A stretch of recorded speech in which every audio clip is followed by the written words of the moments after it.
نستغفره ونؤمن به ونتوكل عليه ونعوذ بالله من شرور أنفسنا ومن سيئات أعمالنا من يهده الله فلا مضل له ومن يضلله فلا هادي له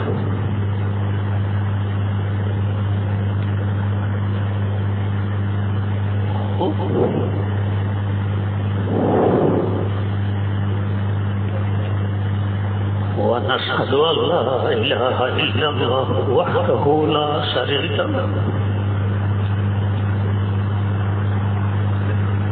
ونشهد أن سيدنا ونبينا ومولانا محمدا عبده ورسوله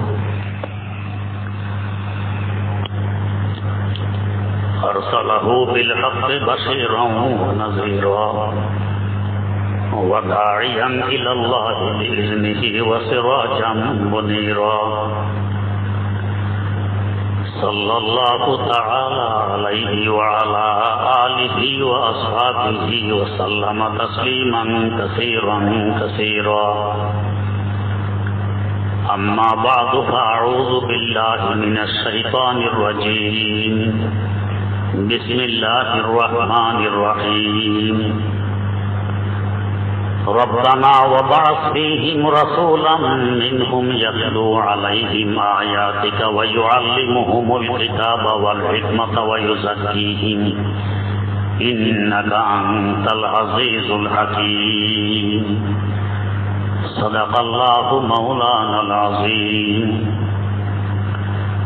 اللهم صل على سيدنا محمد وعلى آل سيدنا محمد كما صليت على سيدنا إبراهيم وعلى آل سيدنا إبراهيم إنك حميد مجيد اللهم بارك على سيدنا محمد وعلى آل سيدنا محمد كما باركت على سيدنا إبراهيم وعلى آل سيدنا إبراهيم إنك حميد مجيد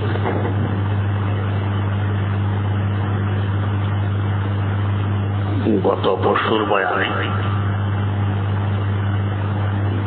হযরত আম্বিয়ায়ে কেরাম আলাইহিমুসসালাতু ওয়াসসালামের মৌলিদ চারটি দায়িত্বের তিনটি দায়িত্ব সম্পর্কে কিছু আলোচনা হয়েছিল। প্রথম নম্বর দায়িত্ব ছিল ইয়াতলু আলাইহিম আয়াতিক, আল্লাহ রাব্বুল আলামিনের আয়াত বিশুদ্ধভাবে তেলাওয়াত করে উম্মতকে পৌঁছিয়ে দিবেন। দ্বিতীয় দায়িত্ব ছিল ওয়ায়ুআল্লিমুহুমুল কিতাব,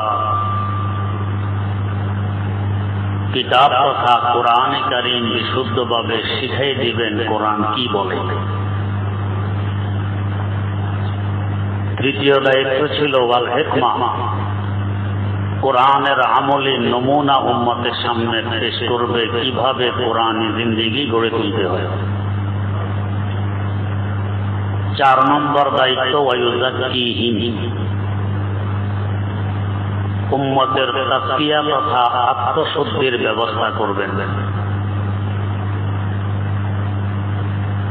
মানুষের আত্মা যদি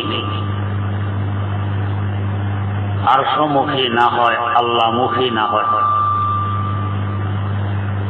তো কোরআন বলুন হাদিস বলুন যা কিছু সামনে আসবে তার আত্মা যে মুখী সে ওরকমই বুঝবে। কারো যদি আল্লাহ মাফ করুক তার আত্মা মন মানসিকতা খ্রিস্টান মার্কা, সে পুরা কোরআনের মধ্যে খ্রিস্টানের বুবাস, খ্রিস্টানের গন্ধ পাবে। কারো আত্মা যদি হয় ইহুদি মার্কা, সে কোরআনকেও ইহুদি মার্কা বুঝবে। কারো আত্মা যদি হয় নাস্তিক মার্কা, সে কোরআনকেও নাস্তিক মার্কা বুঝবে। যার আত্মা যেরকম সে ওরকম বুঝবে। রেলগাড়ি চলার সময় দূর থেকে আওয়াজ শোনা যায়। আপনি যদি আল্লাহ ওয়ালা হন তা আপনার মনে আসবে গাড়ি আল্লাহ আল্লাহ জিকির করতে করতে চলতেছে, থেকে দেখবেন যেন তালে তালে সে আল্লাহ জিকির করতে করতে চলে। আর যদি খোদা না করুক আল্লাহ ওয়ালা না হন, কোন গানের কল্পনা করেন তো মনে হবে রেলগাড়ি গান গাইতে গাইতে চলল। আমাদের লাকসাম থানায় একজন পীর ছিলেন, ওনার নাম ছিল কাজিমউদ্দিন। এখন তার আওলাদের আল্লাহ মাহফুজ অন্য রাস্তায় চলে গেছে। উনিও ছিলেন মজজুব কিসিমের, 1200 মসজিদ নির্মাণ করছেন উনি। ওনার এক কাজ ছিল যেখানে যাবেন তো মসজিদ বানাবেন। 1200 মসজিদ বানাচ্ছেন ওনার জীবনে। একটি মসজিদ বানাবেন ডাকাতিয়া নদীর পাড়ে, জায়গা নেই, কিন্তু ওনার মনের আশা এখানে মসজিদ বানাবেন। জায়গার মালিককে খোঁজ করে তার কাছে গেছেন, তো এই জায়গাটা দিয়ে দাও, মসজিদ বানাবো। তো মালিক বলে, হুজুর আমার এতটুকুই সম্পদ, আর কোনো জায়গা জমি নেই। তুমি জায়গা দিবা কাকে? আল্লাহকে। তো আল্লাহকে জায়গা দিলে আল্লাহ তো ধনীর ধন উনি দেখবেন না তুমি কি করতেছ। তো বস ওনার কথায় মন নরম হয়ে গেছে, ওই জায়গাটুকু মতের জন্য দিয়ে দিয়েছে। এক সময় সেই লোক পুরা লাকসাম থানার প্রধান ধনীতে পরিণত হয়ে গেছে। আল্লাহ ওয়ালাদের এক কথা। তো এই কাজিমউদ্দিন সাহেব কোথাও দেখেছেন কর্মকার লোহা দিকে দড়াস দড়াস দুরুম দারুম আওয়াজ আসতেছে লোহা দিকে। তো পিছনে মুরিদদেরও জমা। তো জিজ্ঞেস করেন, এটা কি বলে রে? হুজুর লোহা আবার কি বলবে? লোহার মধ্যে হাতুড়ির বাড়ি পড়ে তো আওয়াজ বের হয়, আবার কি বলবে? বুঝলে না, লোহা বলে যে আর সেই, যে আর সেই, যে আর সেই। আগুনে পড়লো আমি লোহা, হাতুড়ি দিয়ে পিটাইলো আমি লোহা। আমার কোনো পরিবর্তন নেই। আমার মূল যে ধাতু, মূল যে মাপটা, এটার মধ্যে কোনো পরিবর্তন নেই। আমি যে আসছি আমি লোহা। আরেকদিন যাইতেছেন রাতের বেলা, সাথে অনেক মুড়ি, শিয়াল ডাকতেছে। তো জিজ্ঞেস করতেছেন, এই কি বলে রে শিয়াল? মুরিদরা বলে, শিয়াল বলে হুয়াক্তা হুয়া, হুয়াক্তা হুয়া। শিয়ালের ডাক যারা শুনছেন দেখবেন, দূরে যাওয়া লাগবে না, আমাদের কাছে বসুন্ধরা, সেখানে বসুন্ধরা বর্ধিত সিটি, সেখানে গিয়ে দেখবেন রাত্রে হাজার হাজার শিয়াল কিভাবে ডাক দিতেছে। আমি গেছি এখানে, শুনছি, তাই বলতেছে। তো মুরিদরা বলে, শিয়াল বলে হুয়াক্তা হুয়া। বুঝলি? তো শিয়াল বলে আমার সুখ তোদের দুঃখ, আমার সুখ তোদের দুঃখ। তার মানে আমি শিয়াল, আমার হিসাব নিকাশ নেই, আমি একসময় মাটি হয়ে যাই। তোরা মানুষ, তোদের হিসাব হবে, দুঃখ কষ্ট তোদের কপালে আছে, আমার নেই, এটা বলে। তো যার অন্তর যেমন তার অন্তরে ভাবও আসে তেমন। তো যদি অন্তর আল্লাহ পুরো খ্রিস্টান মার্কা হয় তো কোরআন তো বুঝবে ওই খ্রিস্টান মার্কা চশমা দিয়ে। অন্তর যদি আল্লাহ পুরো ইহুদি মার্কা হয়, কোরআন তো বুঝবে ইহুদি মার্কা চশমা দিয়ে।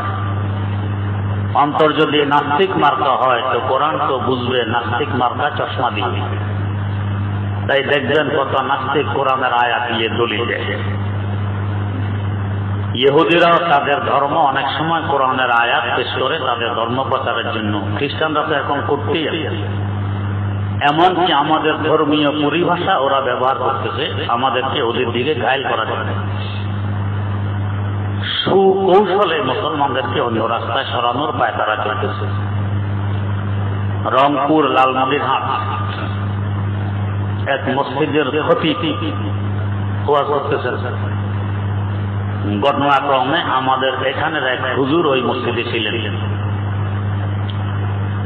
তো ইমাম সাহেব ওয়াজ করতে করতে বলতেছেন, কিয়ামতের আগে হযরত ঈসা আলাইহিস সালামের আগমন ঘটবে, আপনাদের এই বিশ্বাস আছে?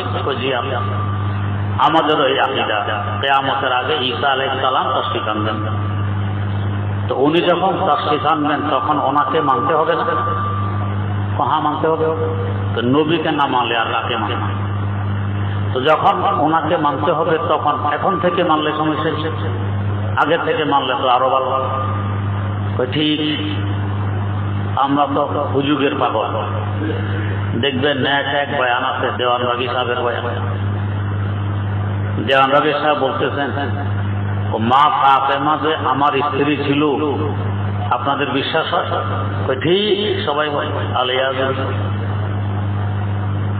একটা কথা আছে দোরা হাফেজা নাবাসা, যে মিথ্যা বলে তার স্মরণ শক্তি থাকে না, আগে কি বলে বলছে পরে কি বলে থাকে না, বিরোধপূর্ণ কথা বলে। বললো কি মা ফাতেমা, ফাতেমাকে মা বললো, আর পরে বলে কি আমার স্ত্রী ছিল। মাকে স্ত্রী বানানো যায়? হারাম না। আর স্ত্রীকে মা বলা যায় না। তো মাকেও স্ত্রী বানানো যায় না, স্ত্রীকেও মা বলা যায় না, দুটাই অবৈধ না যায়। কিন্তু এদিকে বলে মা, এদিকে বলে স্ত্রী। তো তার কথাই তো প্রমাণ যে সে মিথ্যা বাড়ে, সঠিক কথা না। কিন্তু হুজুগের ছাগল সামনে তার মুরিদেরা আছে, ঠিক সে বলতেছে এখানে আপনাদের পীরকে যে সুরতে দেখতেছেন আর সে মোয়াল্লায় গেলে আল্লাহকে এই সুরতে দেখতে পাবেন। আর সে মোয়াল্লার আল্লাহকে যে সুরতে দেখবেন এখানে আসলে আমাকে সেই সুরতে দেখবেন। বুঝাতেছে আমি আল্লাহ। মুরিদেরা বলে ঠিক, যেন বলে না বলো, বলে হুজুগের ছাগল ঠিক। আমার আত্মা যে মুখী হয় কোরআনে কারীমকে সেই হিসাবে বোঝার চেষ্টা করবে আমরা। তাই চতুর্থ মৌলিক দায়িত্ব ওয়ায়ুযাক্কিহিম, আগে আত্মাকে শুদ্ধ করতে হবে, তবে কোরআনকে শুদ্ধভাবে বুঝবে। আত্মাকে শুদ্ধ না করলে কোরআনকে শুদ্ধভাবে বুঝবে না।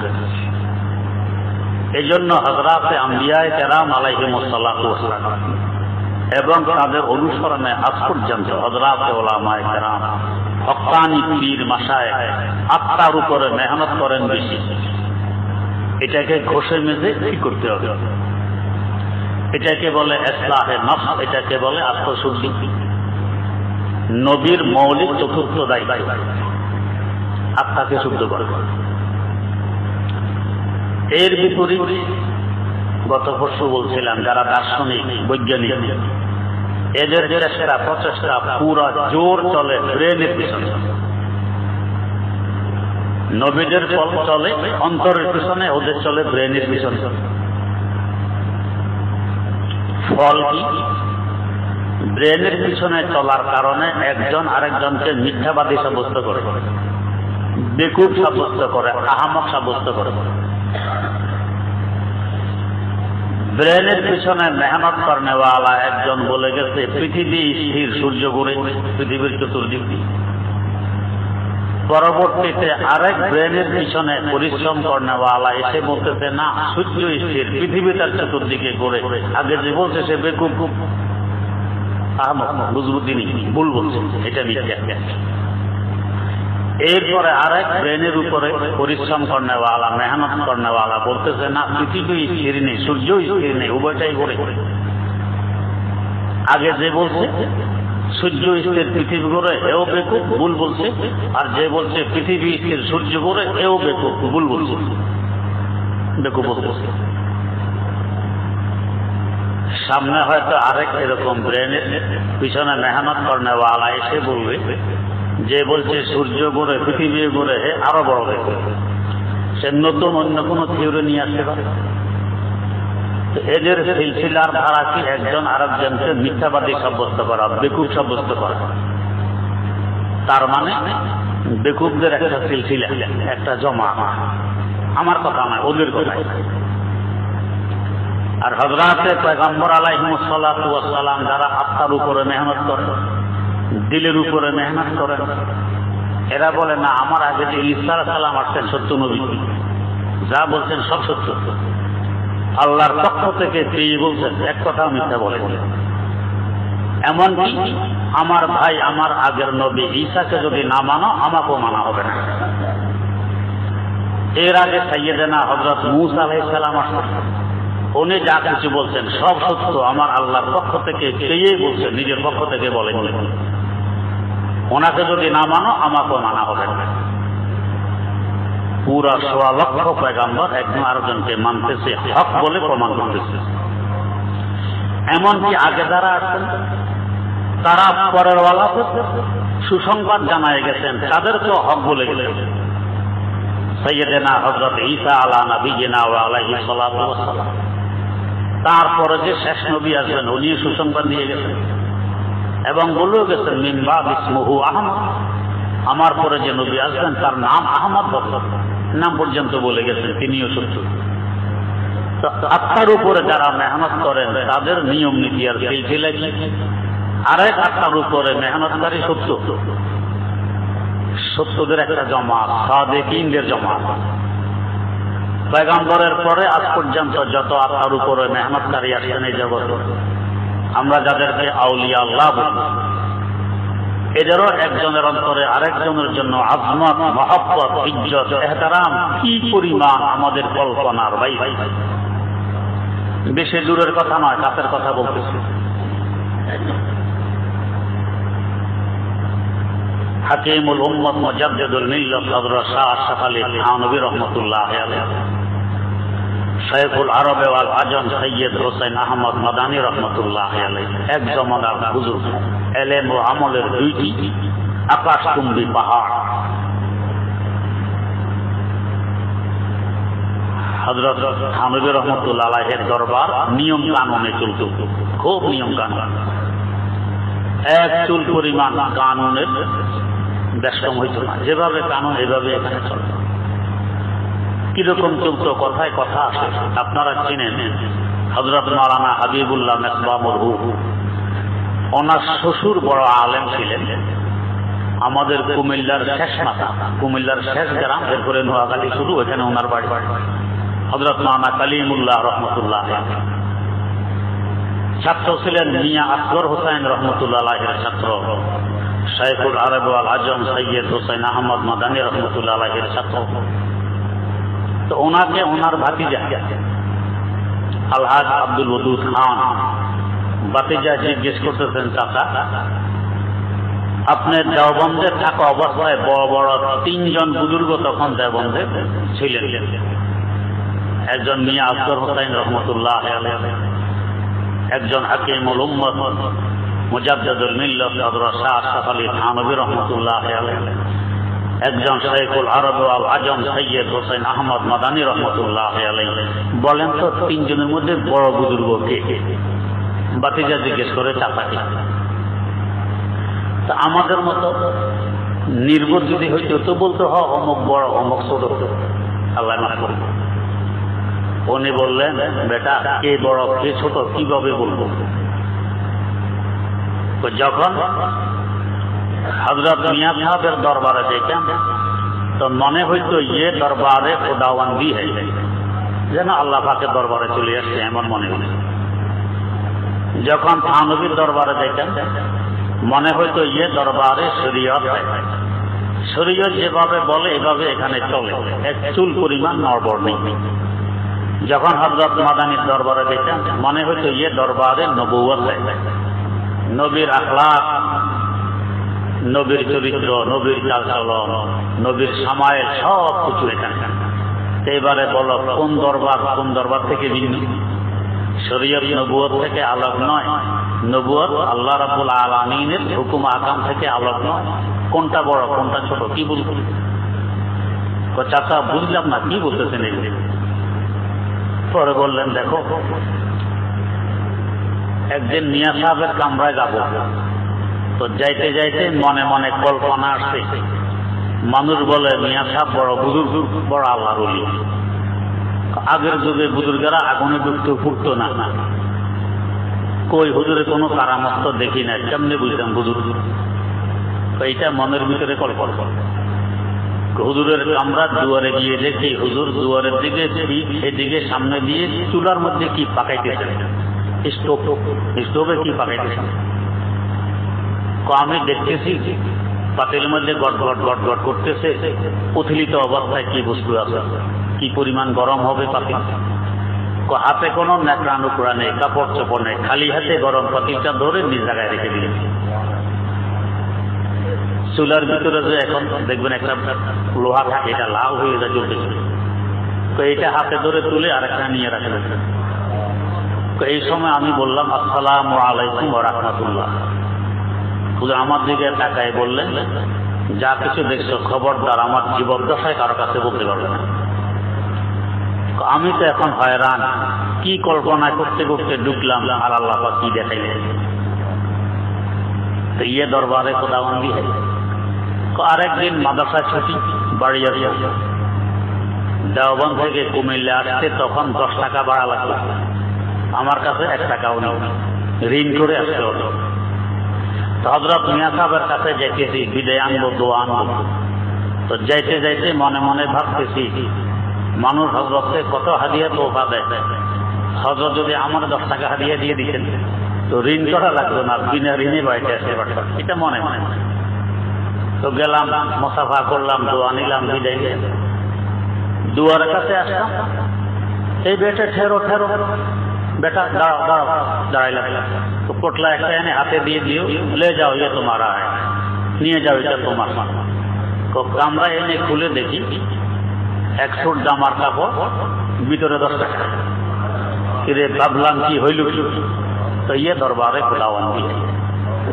আর হযরত নবীর দরবারে গেলে শরীয়ত যা বলছে এক চুল পরিমাণ নড়বড় নেই। হযরতের 2 স্ত্রী ছিল, স্ত্রীর মধ্যে সমতা বজায় রাখা ফরজ। দেশকম করবেন তো কবিরা গুনাহ হবে। তরমুজ নিয়ে আসছে একজনে হাদিয়া, একটা তরমুজ। তো হযরত বলতেছেন, ভাই আমার ঘর তো 2টা, এটাকে কেটে 2 ভাগ 2 করে কাটাই দেবো। তো বেচারা ছুরি নিয়ে তরমুজ কাটবে। তো সাধারণত আমরা কাটতে কিভাবে কাটি? যেদিকে লম্বা এর মধ্যখান দিয়ে কাটি, দৌড়তে হবে, ঠেরো ঠেরো, থামো থামো। তো তুমি যে এখান দিয়ে কাটবে, যেদিকে তরমুজের বোটা এইদিকে স্বাদ একরকম, আর বোটার বিপরীত দিকে স্বাদ আরেক রকম। তো তুমি তো কাটলে একদিকে বোটার দিক যাবে, আর একদিক বিপরীত দিক যাবে। এক ঘর যাবে বেশি স্বাদের অংশ, এক ঘর যাবে কম স্বাদের অংশ, এটা ইনসাফ হবে না। তো ওদের কিভাবে কাটবো? লম্বিতে কাটবো, তাহলে উভয় ভাগে বোটার দিকেও পড়বে, বোটার বিপরীত দিকেও পড়বে। দেখুন চিন্তা, এই চুল পরিমাণ বেশ কম, এটাও উনি করতে দিতেন না। দরবারে শরীয়ত যেভাবে বলে এভাবে। আর হযরত মাদানী রহমতুল্লাহ আলাইহির দরবারে রাসূল আকরাম সাল্লাল্লাহু আলাইহি ওয়াসাল্লাম মাটির মানুষ, যত রাগের ঘটনায় সামনে ঘটুক হুজুর খুব কৌশলে নরমির সাথে বুঝাইলেন। এক যুবক আসছে, হুজুর আপনার হাতে বয়াত গ্রহণ করতে পারি, মুসলমান হইতে পারি, তবে একটা শর্ত আছে। কি শর্ত? আমাকে জিনার অনুমতি দিতে হবে। আমার জিনার অভ্যাস আছে, এটা থাকতে পারবো। আমরা হলো জুতাটা লাও, নবীর দরবারে এসে জিনার অনুমতি বাইর করে এই মুসলমান না হইলে আমার কি? হযরত তাকে আদরের সাথে ডেকে পাশে বসায় তার কাঁধে হাত রাখলেন, পিঠে হাত বুলাইলেন, বলতেছেন, বেটা তোমার আম্মার সাথে যদি এই কাজটা কেউ করে তুমি কি করবা?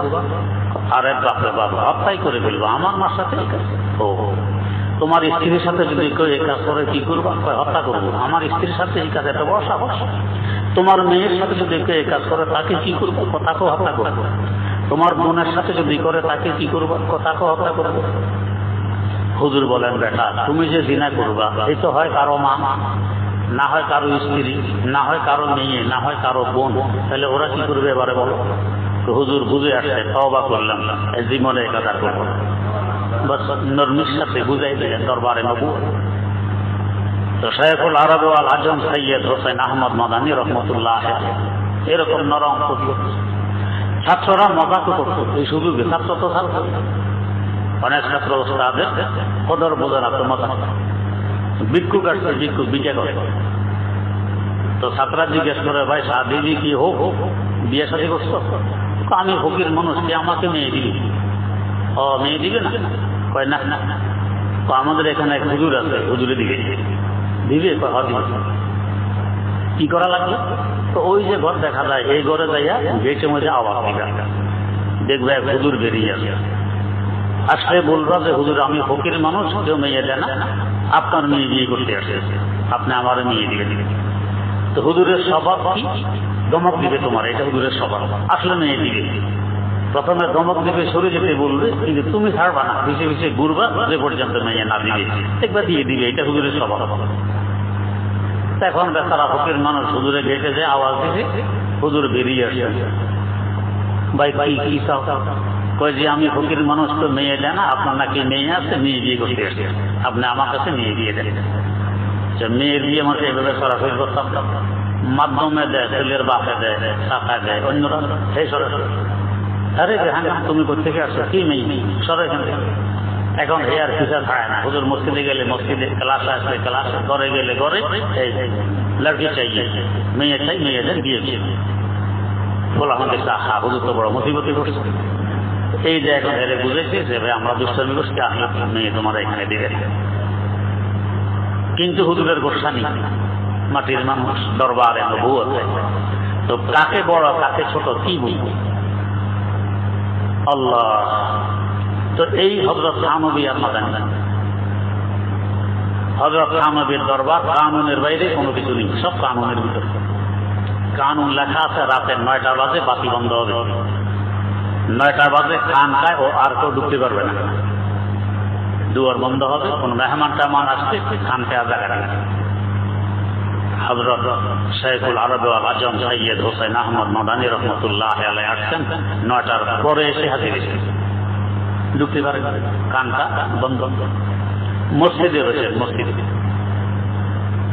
ফজরের সময় যখন হযরত থানবী মসজিদে আসেন, দেখেন যে হযরত মাদানী, আরে আপনি হাঁকে, আপনি এখানে কি করেন? কহ আসছি তো রাতের 9টার বেশি হয়ে গেছে, এই জন্য সংবাদ দেরি মসজিদে রয়ে গেছে। হযরত মাদানী মতো মানুষ, যাকে শাইখুল আরব ওয়াল আজম বলা হয়, আরব অনারব পুরা বিশ্বের মুরব্বী, সে এখানে আসছে, হযরতকে খবর না দিয়ে মসজিদে রয়ে গেছে একা একা, এইভাবে বিছানা নেই, বস্ত্র নেই, খাওয়া নেই, দাওয়া নেই। আপনি আসছেন আমাকে খবর দিবেন না? কেমন? আপনার কানুন লেখা আছে 9টার পরে আজকে খবর দেওয়া নিষেধ। ও কানুন কি সবার জন্য চলে? কিছু তো কানুন পরিপন্থীও হয়। তো এখানে তো লেখা না যে হোসেন আহমদ আসছে, এই কানুন নেই, সম্মতি দেখো তো লেখা নেই। মসজিদে ঢুকার সময়, এক নামাজ রক্তে ঢুকার সময়, আল্লাহ হযরত থানবী দেখলেন, থানবীর জুতা হযরত মাদানী নিয়ে মসজিদে রাখেন। থানবী দেখছেন কি পরিমাণ ইজ্জত, কি পরিমাণ ওয়াকার, কি পরিমাণ এহতেরাম থাকলে পুরা দুনিয়ার মুরব্বীটাকে বলা হয় তিনি আরেকজনের জুতা নিয়ে মসজিদে ঢুকতেছেন, হযরত থানবীর জুতা। তার থানবীকে কত বড় মনে করে। বের হওয়ার সময় হযরত থানবী আগে ভাগে এসে হযরত মাদানীর জুতা হাতে নিয়ে নিয়েছেন, নিজের জুতাও হাতে, হযরত মাদানীর জুতাও হাতে। মসজিদ থেকে বের হওয়ার সময় মাদানীর জুতা তো সামনে দিলেন, হযরত মাদানী পা দিলেন, থানবী নিজের জুতার পায়ে দিলেন না, জুতা বগলের নিচে হাঁটতেছেন খালি পায়ে। হযরত মাদানী জিজ্ঞেস করলেন, হযরত জুতা পায়ে দিতেছেন না ব্যাপার? যেই জুতা একজন সৈয়দের হাত লাগবে, এই জুতায় আশরাফ আলীর পা লাগতে পারে না, এই জুতা উনি আর পা দেন নাই। কি ইজ্জত আর এহতেরাম! কেন? এরা কলবের ডাক্তার, অন্তরের ডাক্তার, দিলের ডাক্তার। একজন আরেকজনকে সত্যবাদী মনে করে, মিথ্যাবাদী নয়। একজনের ইজ্জত এহতেরাম আরেকজনের কলবে এই পরিমাণ যা আমরা কল্পনাও করতে পারি। তো কলবের পিছনে, দিলের পিছনে যারা মেহনত করে, এরা আরেকজনকে তাকদীর করে, সত্যায়ন করে, হ্যাঁ উনি বড়, আল্লাহ বড়। আর ব্রেন নিয়ে যারা মেহনত করে, এরা আরেকজনের তাকদীর করে, মিথ্যাবাদী মনে করে। আর ওর গবেষণা, একটা গবেষণা এখনো দেখবেন বিশ্বে যত গবেষণা হয়, এই যে চাঁদে গেছে আজ থেকে 40-50 বছর আগে নীল আর্মস্ট্রং, তার সাথে কি নিয়ে গেছে তো রাশিয়া থেকে, আমেরিকা থেকে কত কয়েক বছর আগে। খুব কথা হচ্ছে এটা মিথ্যা, যায় না, যেতে পারে না, মিথ্যা। তো এদের স্বভাব হলো একজন আরেকজনকে মিথ্যাবাদী বলবে। ব্রেন আর কলবের এই বেশি। ইসলামের দৃষ্টিতে কলবের গুরুত্ব সবচেয়ে বেশি। এটা দেহের রাজা, তার থাকাও কোথায়? সিনাই। সিনাইকে আরবিতে বলে সদর, সদর মানে রাজধানী। কলব থাকে রাজধানী, এটার মূল্য সবচেয়ে বেশি। হাদিস শরীফে রাসূল আকরাম সাল্লাল্লাহু আলাইহি ওয়াসাল্লাম বলছেন, ইন্না ফিল জাসাদি লামুদগাহ, দেহের ভিতরে একটি গোশতের টুকরা আছে, ইযা সালুহা সালুহাল জাসাদু কুল্লু, এই টুকরা যখন ঠিক হবে পুরা দেহ তখন ঠিক থাকবে। ওয়া ইযা ফাসাদা ফাসাদাল জাসাদু কুল্লু, এই টুকরা নষ্ট হয়ে গেলে পুরা দেহ নষ্ট হয়ে যাবে। সেই টুকরাটা কি? আলা ওয়াহিয়াল কলব, এটা হলো কলব, এটা হলো অন্তর, এটা হলো দিল, এটা হলো বড় জিনিস, এটার উপরে মেহনত করা লাগবে। হযরত আম্বিয়ায়ে কেরাম আলাইহিমুস সালাতু ওয়াস সালাম এবং ওনাদের অনুসারী উলামায়ে কেরাম, হক্কানি বুজুর্গানে দ্বীন, এরা মেহনত করে কলবের উপরে, এতে অমানুষ মানুষ আছে। একটু আগে আমার উস্তাদ মুহতারাম হযরত মাওলানা ফজলুর রহমান দামাত বারকাতুহুম যে বলে গেছেন, খাজা আজিজুল হাসান মজরুব রহমাতুল্লাহ এক সময়ের ডিসি আর এক সময়ের আল্লাহর ওলি, কলবের উপর মেহনতের বরকতে। কিন্তু আর এক আল্লাহর ওলির সংসদে আসার আগ পর্যন্ত মেহনত ছিল ব্রেনের উপর, এই জন্য ডিসি এসেছে। কলবের উপর মেহনতের পরে আল্লাহর ওলি এসেছে। যদি ডিসি হিসাবে তিনি দুনিয়া থেকে বিদায় নিতেন, ওলি হিসাবে নয়, কে চিনত আজিজুল হাসানকে? নামও কোনো কিছুতে থাকতো না, কেউ চিনত না। কিন্তু কলবের মেহনতের বরকতে এখন দুনিয়াতে প্রসিদ্ধ, এখন মানুষ চিনে তো চিনে, আল্লাহ রাব্বুল আলামিনও তাকে এই পরিমাণ ভালোবাসেন। একটি ঘটনা সামনে আসবে, বুঝবেন কি পরিমাণ ভালোবাসা। ঘটনা আমি এখানে হয়তো একাধিকবার বলছি। হযরত বুড়ো হয়ে গেছেন, কোন রকম হাঁটতেছেন বুড়ো মানুষ, রাস্তার মধ্যে কাদা, বৃষ্টি হয়ে গেছে, রাস্তায় কাদা, হযরত হাঁটতেছেন। হযরতের পাশে এক যুবক এবং যুবতীও হাঁটছে। এই যুবক যুবতী একে অপরের প্রেমিক প্রেমিকা হাঁটছে। হাঁটার সময় মাঝে মধ্যে দেখবেন কোন গর্তে পানি জমে আছে, উপরে পা পড়লে চাপ পড়ছে, তো এক পাশ দিয়ে ছির করে পানি দূরে চলে যাবে চাপের কারণে। এরকম হযরতের পা পড়ছে, ছির করে কাদাযুক্ত পানি এসে যুবতীর গায়ে পড়ছে। এই অবস্থা দেখে যুবক এসে হযরতকে এক ধাক্কা মেরে কাদায় ফেলে দেয়। জিজ্ঞাসাবাদ নেই, কিছু আসলে হযরতের তো অপরাধ নেই, হাঁটতেছেন, কাদা পড়ে গেছে, বস ধাক্কা মেরে ফেলে দিলেন। হযরত লড়খড় করে উঠলেন, উঠে আবার চলতেছেন, কিছুই বললেন না। এর মধ্যে দু চার কদম চলতে না চলতে যুবতী পিছলিয়ে পড়ে পা উল্টে গেছে, এখন আর উঠতে পারে না। আশেপাশের লোকেরা দেখে এসে বলছে, বেটা এই বুড়ো লোকটি কে, তুমি তাকে চিনো? কয় না, আমি তো চিনি। তাড়াতাড়ি গিয়ে ক্ষমা চাও, না হয় তোমার এই প্রেমিকা আর উঠতে পারবে না, তার কবর রচিত হবে। যুবক আসছে, হুজুর আমি আপনাকে চিনি, মেহেরবানি করে ক্ষমা চাই। আল্লাহর ওলিদের অন্তর কত বড় হয়। হযরত বললেন, বেটা আমরা কি এখন দেরি করি? তুমি আমার কাছে আসবে, ক্ষমা চাইবে, তারপর আমি ক্ষমা করব, এতক্ষণ দেরি করতে? তুমি আমাকে ধাক্কা মেরে কাদায় ফেলে দিয়েছ, আমি আগে তোমাকে ক্ষমা করেছি, এরপরে উঠে চলা আরম্ভ করেছি। তবে বেটা স্মরণ রাখবে, তুমি এই যুবতীকে ভালোবাসো, এর সাথে তোমার ভালোবাসার সম্পর্ক। তোমার ভালোবাসার পাত্রীর গায়ে কাদা পড়ছে, তোমার সহ্য হয়নি, আমাকে ধাক্কা মেরে কাদায় ফেলে দিয়েছে। বেটা আমার এমন ভালোবাসার সম্পর্ক একজনের সাথে আছে, আমার ধাক্কাও তিনি সইতে পারেন, তাই তিনিও তোমার প্রেমিকাকে কাদায় ফেলে দিয়ে প্রতিশোধ নিয়ে দিয়েছেন। তাই বুজুর্গানে দিন বলেন, বদর কাজ আহে মজলুমাতে হাঙ্গামে দোয়া কর দান, बतर सज़ा है मज़लूमात हंगामे दुआ करदन, इजाबत अज दरे हक बहरे इस्तक़बाल भी आयात, इजाबत अज दरे हक बहरे इस्तक़बाल भी आयात।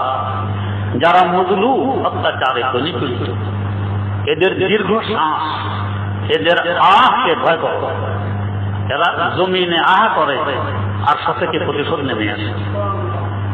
বড় হুঁশিয়ার। তো বলতেছিলাম, এরা কলবের উপরে মেহনত করে আল্লাহর ওলি হয়ে গেছেন, ব্রেনের উপরে মেহনত ছিল, ডিসি হয়ে গেছে। কলবের উপর মেহনত করে আল্লাহ ওলি হয়েছেন। যদি ব্রেনের মেহনত অব্যাহত থাকতো, কে কিন্তু কে খাজা আজিজুল হক, আর কোন আল্লাহ তার প্রতিশোধ নিত? কলবের মেহনতের বরকতে এখন দুনিয়া চিনে খাজা আজিজুল হক, আজিজুল হাসান মজদুব রহমতুল্লাহ আলাইহি। কলবের উপরে মেহনতের বরকতে আল্লাহ পাক এত নৈকট্য লাভ করছে। আর ব্রেনের মেহনত, হে ব্যাঠিক আমি ঠিক, আরেকজন আছে এই ব্যাঠিক আমি ঠিক, তার মানে সব ব্যাঠিক। এক ব্যক্তি দাওয়াত দিতে গেছে এক লোকের, আরো কাউকে দাওয়াত দিবে, কয়েছি কাকে অমুককে, কাহা একটা গরু, আর তুমি মানুষ দেখো না দাওয়াত দিতে, গরুর দাওয়াত দিতে যা ঘিরে দাওয়াত দিয়ে গেছে এর কাছে দাওয়াত। কেউ জিজ্ঞেস করে আর কাউকে দাওয়াত দিছ, কয়েছি দিছি কাকে অমুককে, আহা ছাগল, তুমি আর মানুষ পাও নাই দাওয়াত দিতে, ছাগলকে দাওয়াত দিতে গেছে। যাক দুজনকে দাওয়াত দিয়ে বাড়িতে আসার পরে একজনের সামনে খড়, আরেকজনের সামনে গাছ প্লেটে করে শেষ করছে। এরা তো হারান, তুমি কি করতেছো? কোনা হুজুর আপনাদের কথার উপরে আমল করছে। কি কথা? আপনি বলছেন ইনি গরু, গরু খের খায়, এই জন্য ওনার সামনে খের দিছি। আর আপনি বলছেন ইনি ছাগল, ছাগলের গাছ খায়, তাই সামনে গাছ দিচ্ছি। আপনাদের কথার উপরে আমল, আমার তো ব্রেনের উপরে যারা মেহনত করে, এই মিথ্যাবাদী, এই আহমদ, এই বেকুব, তার মানে সবাই এক নৌকার মার। আর কলবের উপরে যারা আমল করে, হ্যাঁ এও সত্য, এও সত্য, এও সত্য। তরিকার ব্যস্তম হতে পারে, কেউ খানদানে চিশতিয়ার বুজুর্গ, কেউ খানদানে নকশবন্দিয়ার বুজুর্গ, কেউ খানদানে সারওয়ারদিয়ার বুজুর্গ, কেউ খানদানে কাদেরিয়ার বুজুর্গ, কোনো সমস্যা নেই। একজনের অন্তরে আরেকজনের মহব্বত আল্লাহ রাব্বুল আলামিন দিয়ে রাখছেন। কেন? কলবের মেহনতের বরকত। কলবের সাথে কলবের ভিন্ন একটি সম্পর্ক থাকে, আজীব সম্পর্ক। বলা ছাড়াও অনেক সময় বুঝে আসে যে উনি কি করতে চান, এটা কলবের বরকত। ব্রেন দিয়ে এটা বোঝা সম্ভব নয়। অনেক কিছু ব্রেন দিয়ে বোঝা না, এটা কলব দিয়ে বোঝা। তাই দ্বীনের মেহনত, বুজুর্গানে দ্বীনের মেহনত ব্রেনের তুলনায় কলবের উপরে বেশি চলে, এতে অমানুষ মানুষ হয়। আর ব্রেনের উপরে যদি মেহনত চলে, কলবের মেহনত বাদ দিয়ে, তো মানুষ অমানুষ হয়। আল্লাহ মাফ করুন। যখন এই কলবের উপরে মেহনত চলে, তখন মানুষ এক এক স্তর করে আস্তে আস্তে উন্নতি করতে থাকে। কিভাবে? আমরা যখন জন্ম নেই মায়ের পেট থেকে, তখন আমাদের অবস্থা কি? কথা বলতে পারি না, বুঝ বুদ্ধি নেই, শুধু খাওয়া দাওয়ার ফিকির, আর কোনো ফিকির নেই। তাও খাওয়া দাওয়ার ফিকির যে আরেকজনের মাথার উপর দিই। মা খাওয়া, নিজে খাবো, নিজে হাতে খাবো, হেঁটে গিয়ে খাবো, নিজে আয় রোজগার করে খাবো, কিছুই নেই আমার উপর। পায়খানা প্রস্রাব যেখানে আছি সেখানে আমার শরীর নষ্ট হচ্ছে, মায়ের শরীর নাপাক হচ্ছে, কোনো বলাই নেই। বাস একটাই জানি, ক্ষুদা লাগলে কান্না, পায়খানা করলে কান্না, প্রস্রাব করলে কান্না, সব দায়িত্ব মায়ের উপরে, আমার উপরে কোনো দায়িত্ব নেই। আমার এই অবস্থাটাকে বলে তবকাত তাহাতাল হায়ওয়ানিয়াত। হায়ওয়ান থেকেও আরো নিচে। হায়ওয়ানের এই অবস্থা হয় না।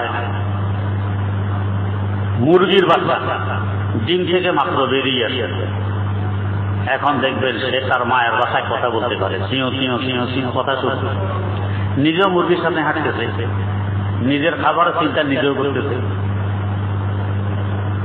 তার সামনে খুদ রাখছেন, চাল ভাঙা খাইতেছে, পাথর ভাঙা রাখছেন, একেবারে খুদের ন্যায়, খুদের আকার, খুদের রং, সব খুদের মতো, চাল ভাঙার মতো। আমরাও বুঝবো না এটা চাল ভাঙা না পাথর। এই জন্য তো বাচ্চা আসার মাঝে মধ্যে পাথর পড়ে দাঁতের নিচে, দাঁত পর্যন্ত ভাঙে।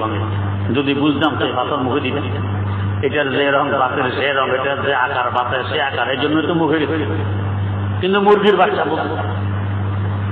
শেখ সাদি রহমতুল্লাহ আলাইহুল ইসলাম মধ্যে তাই লিখছে, তার ভাষায় তো মোর গকাজ বাই যাবে রু আয়া দরুজি তলবাদ, মোর গকাজ বাই যাবে রু আয়া দরুজি তলবাদ, আদমি জাদা নাদা নাদ তেরা দৌড়া পেলো তুমি, আদমি জাদা নাদা নাদ তেরা দৌড়া পেলো তুমি। মুরগির বাচ্চা বোঝে এটা আমার খাবার, এটা আমার খাবার নয়, কিন্তু মানুষের বাচ্চা কিছুই বোঝে না। এই মুরগির বাচ্চার উপরে একটা কাক আসছে 15 হাত উপরে, 20 হাত উপরে, 1 বিঘা লম্বা কাক। এক দৌড়ে গিয়ে তার মায়ের পাখার নিচে আশ্রয় নেয়, মুরগির পাখার ভিতরে। আর আমাদের বাচ্চা সাপ খাইল দৌড়, বোঝা না এটা আমার শত্রু, আমার জীবন কেড়ে নিতে, বোঝা না, কিন্তু মুরগির বাচ্চা বোঝা এটা শত্রু। পক্ষান্তরে 5 হাত লম্বা একটি গরু তার উপরে ত্যাগ দিয়ে পার হয়ে যায়, বাচ্চাটা বাগে না। কেন? এটা বড় হইলে কি হবে, আমার কাছে থাকলে কি হবে, এটা শত্রু নয়, আমার কোনো ভয় নেই। মুরগির বাচ্চা বোঝে, আমরা বুঝি। সাপের বাচ্চা বোঝে, আমরা বুঝি। গরুর বাচ্চা যেদিন জন্ম নেয় সেদিনই হাঁটা শুরু করে, আমাদের বাচ্চা তো পারে। তাহলে তাহাতাল হায়ওয়ানিয়া, হায়ওয়ানেরও নিচে আমাদের অবস্থা। এরপরে একটু বড় হই, এখন নিজের হাতে খাইতে পারি, চিবিয়ে খাইতে পারি, কিন্তু বুঝি শুধু আমাকে, অন্য কাউকে বুঝি না। যত খাবার ঘরে প্রস্তুত হবে সব আমার, অন্য কাউকে দিতে রাজি নেই। মা দিতেছে বর্তন ভর্তি করে, আরো দাও দাও, খেতে পারবে না, মা বোঝে, তুই আর খাইতে পারবি না, না আরো দাও দাও, দিতে হবে, হোক আসলে চোখে। এরপরে আর খাইতে পারে না। মাঠা রাগ করে কি বলে, আমাদের সব কলার টোকা দিয়ে ছিলে ছিলে খাওয়াবো, বলছিলাম পারবি না, এখন ছুটে করতে চলতাম। তো সালাদ ছেলে বলে, কয় না খাইতে তো পারবো, এখন খাবো না, বেশি স্বাদ তো যেন আস্তে আস্তে খেতে, বেশি স্বাদ এলে আস্তে খায়, করে খাবে, তাও তার লালসা ছাড়বে না, করে খাবে। এখনো শুধু নিজের চিন্তা, অন্য চিন্তা সে করবে না। এখনো আমি তাহাতাল হায়ওয়ানিয়া। অনেক হায়ওয়ান আছে দেখবেন নিজের চিন্তার পাশাপাশি অন্যের চিন্তা করে। আমি নিজে দেখছি, বানর একটার হাতে বড় হাড্ডি, একটা হাড্ডির মধ্যে কিছু বস্তু হলে গিয়ে মরা গরুর বস্তু, বানর খেতেছে। আরেক বানর পাশে আসে বসবে, কাড়াকাড়ি নেই, সুন্দর দিয়ে দিল হাড্ডি হেরাতে। আমি যে এই বানর আরেক বানর পাশে আসে বসলেও হাড্ডি খান, ওর হাতে দিয়ে দিল, এখন এই হাড্ডি থেকে সামান্য বস্তু লেগে আছে, ওটা খেতে। তার মানে সব আমি খাই, এই ধারণা অনেক হায়ওয়ানের হয় না। আমিও খাই, আমার ভাইও খাই, কিন্তু আমাদের না, সব আমি খাই, আমার। আর কেউ তো আছে, আল্লাহ মাফ করুক, কবরের কিনারা পর্যন্ত পুরা দুনিয়া আমার উপরে। আমার এই পেট কবরের মাটি ছাড়া আর কেউ করতে পারে না, এই অবস্থা আমার মৌত পর্যন্ত চলে। এখনো আমি হায়ওয়ান জানোয়ারের নিচে, আমার দ্বিতীয় স্তরটাও হায়ওয়ান জানোয়ারের নিচে, তাহাতাল হায়ওয়ানিয়া। এরপরে যখন আমি আরেকটু বড় হইলাম, প্রাপ্ত বয়স্ক হইলাম, এখন একটু অনুভূতি আসছে যে সব আমি খাইলে হবে না, আমার আরো ভাই বেড়াদেরও তো আছে। এখন জিজ্ঞেস করে, মা সবটা কি আমার জন্য না আমাদের সকলের জন্য? চিন্তা করে খায়। এখন একা সব খায় না, চিন্তা করে অন্যরা কাছে কিনে। এখন যাইয়া তৎপায় হায়ওয়ানিয়াতে আসতেছে। যেরকম কিছু হায়ওয়ান অন্যেরও চিন্তা করে, এখন তৎপায় হায়ওয়ানিয়াতে আসে। নবীদের ব্যাপার ভিন্ন, ওনাদের হায়ওয়ানিয়াতের নিচে, হায়ওয়ানিয়াত পর্যন্ত এমন কোন তথ্য হয় না। ওনারা নবী হইয়েই জন্ম নেন, দায়িত্ব আসে পরে, জন্ম নবী হইয়াই নেই। তাই কোন নবী নবুয়তের আগেও কখনো কোনো শিরিক করেনি, নাজায়েজ কোনো কাজে কখনো লিপ্ত হয়নি, হওয়া সম্ভব নয়। নবী হইয়াই ওনারা জন্ম নেন, দায়িত্ব পান করে, এটা ভিন্ন কথা। রাসূল আকরাম সাল্লাল্লাহু আলাইহি ওয়াসাল্লামের জীবনে যারা পড়েছেন, হযরত হালিমা সাদিয়া রাদিয়াল্লাহু তাআলা আনহা, তিনি নিয়ে গেলেন তায়েফ। ওনার আরেকজন দুধ ভাইও তো আছেন, উনিও ভাই, চাইলে তো একা উভয় স্তনের দুধ পান করে ফেলে ফেলতেন, কিন্তু কখনো তিনি 2 স্তনের দুধ পান করেননি। এক স্তনের পান করে তৃপ্তি লাভ করছেন, আরেক স্তন আমার দুধ বেড়ে ছেড়ে দিয়েছেন। অথচ দুধের শিশু, তো দুধের শিশুও বোঝে আমাকে ইনসাফ করতে হবে, এটা নবীর বৈশিষ্ট্য, নবীর খাসিয়ত। নবীরা কখনো না তাহাতাল হায়ওয়ানিয়াতের দরজায় আসে, না হায়ওয়ানিয়াতের তৎপায় আসে, স্তরে আসে। এরা প্রথম থেকে অনেক ঊর্ধ্বে থাকে।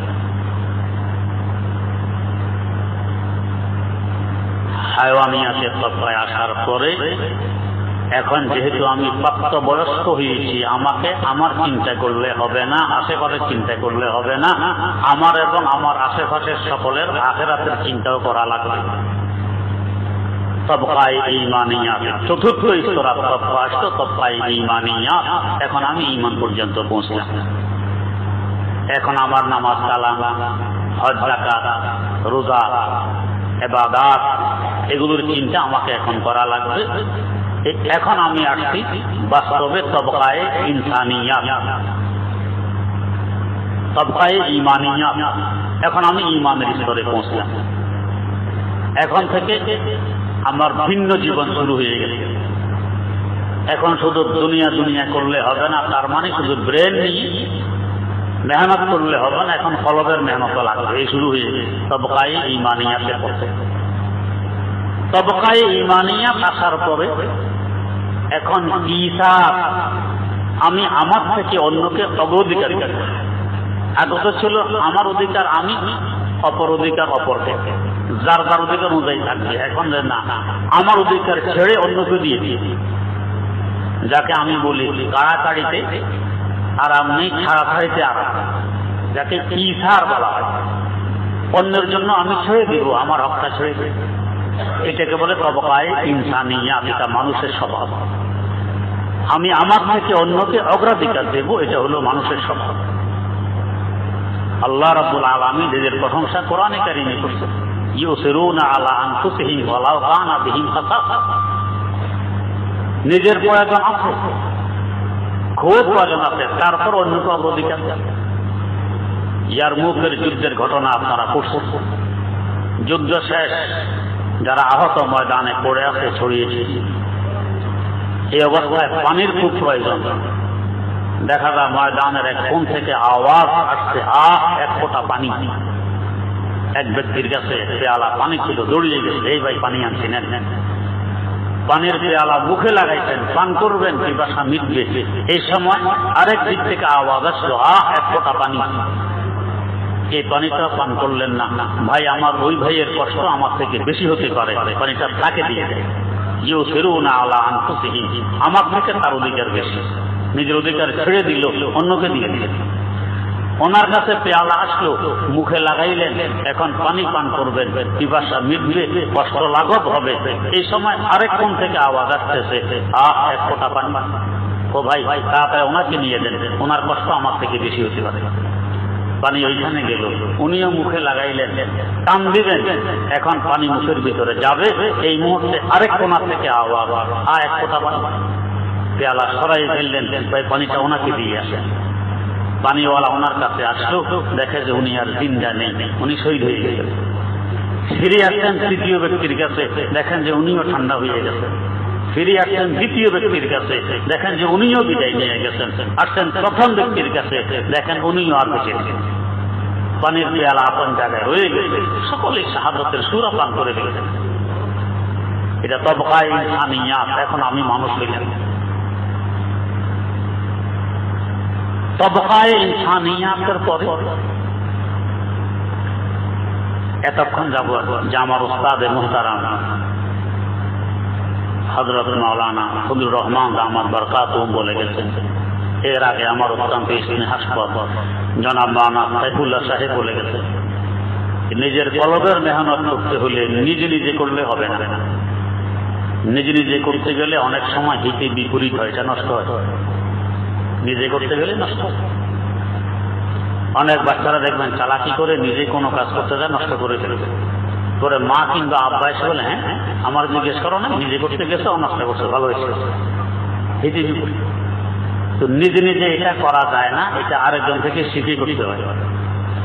এই জন্য কোন বুজুর্গ বলছেন, দরকাফে জামে শরীয়ত দরকাফে সামদানে ইশক, দরকাফে জামে শরীয়ত দরকাফে সামদানে ইশক, हर हवसना के नदानद जाम समदा बाखतन, हर हवसना के नदानद जाम समदा बाखतन। एक हाथे कांचेर पेयाला और एक हाथे लोहार डांडा, डांडा निये पेयालाय बाड़ी मेरे बाजाइते होते। যারা পারদর্শী না, প্রথম বাড়িতে পেয়ালা ভেঙে চুরমার করে ফেলবে, এটা বাঁচবে না, ভেঙে শেষ। যারা পারদর্শী ট্রেনিং প্রাপ্ত এরা ঠিকই বাজাবে, ডান্ডাও ভাঙবে না, পেয়ালাও ভাঙবে না, আওয়াজও বেরিয়ে আসবে।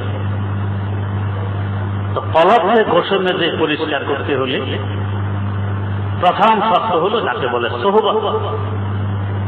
গত পরশু মুহতারাম প্রফেসর আবুল কাসেম সাহেব বলে গেছেন, সাহাবিকে সাহাবি কেন বল? সোহবত থেকে নবীর সোহবত প্রাপ্ত সংসদ, ওনার সান্নিধ্যে ছিলেন বহু।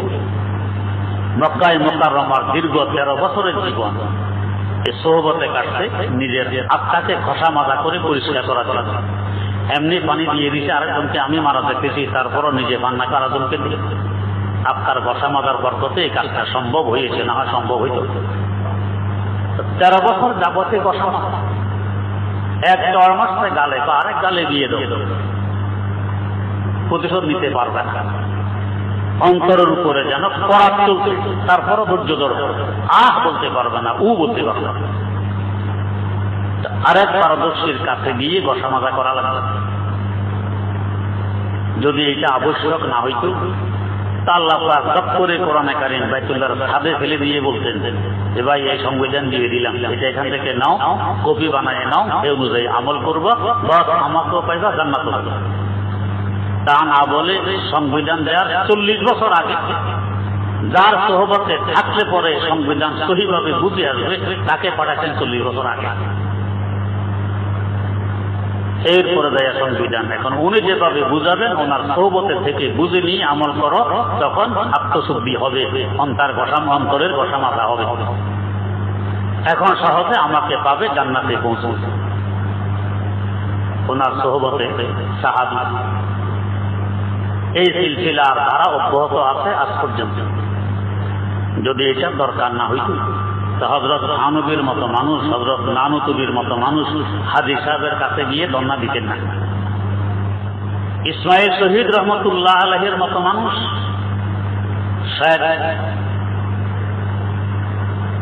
শহীদে বালাকোট দেখি না মনে, সৈয়দ আহমদ শহীদে বালাকোট রহমতুল্লাহ আলাইহির কাছে ধর্ণা দিতেন। ইসমাইল শহীদ তো কত বড় আলেম, কত বড় জ্ঞানী, কত বড় বুদ্ধিমান। তার উস্তাদ সিরাজুল হিন্দ হযরত শাহ আব্দুল আজিজ মুহাদ্দিস দেহলভী রহমাতুল্লাহ আলাইহি এই ছাত্রকে লকব দিয়েছেন হুজ্জাতুল ইসলাম। সোজা কথা, ইসলাম যে হক, ইসলাম যে সত্য, এর দলিল হলো ইসমাইল। যদি হক না হইতো ইসলাম ইসমাইলের মতো ব্রেনিয়ান, ইসমাইলের মতো এত বড় জ্ঞানী, এত বড় বুদ্ধিমান ইসলাম মানত না। সে যে ইসলাম মানে এটার দলিল ইসলাম হক, তাই তার উপাধি প্রস্তাব দিতেন ছাত্রকে হুজ্জাতুল ইসলাম। সাধারণ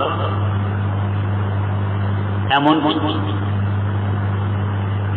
উনি হঠাৎ শুরু করছে বড়দের রাহনুমাই, বড়রা যদি রাস্তা না দেখায়, যত বড় জ্ঞানী হোক, যত বড় আলেমে হোক, ওই রাস্তা থাকায় কঠিন হয়।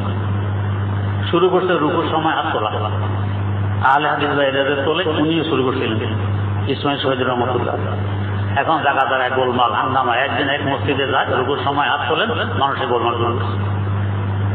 লোকেরা এসে ওনার ওস্তাদ ইসমাইল শহীদ এবং ওনার জেঠা বাপের বড় ভাই এসে অভিযোগ দিল যে হুজুর আপনার ছাত্র, আপনার ভাতিজা রুকুর সময় হাত তোলে, এখন প্রায় জায়গায় গোলমাল ফেতনা শুরু হয়েছে, আপনি এর একটু বুঝেন।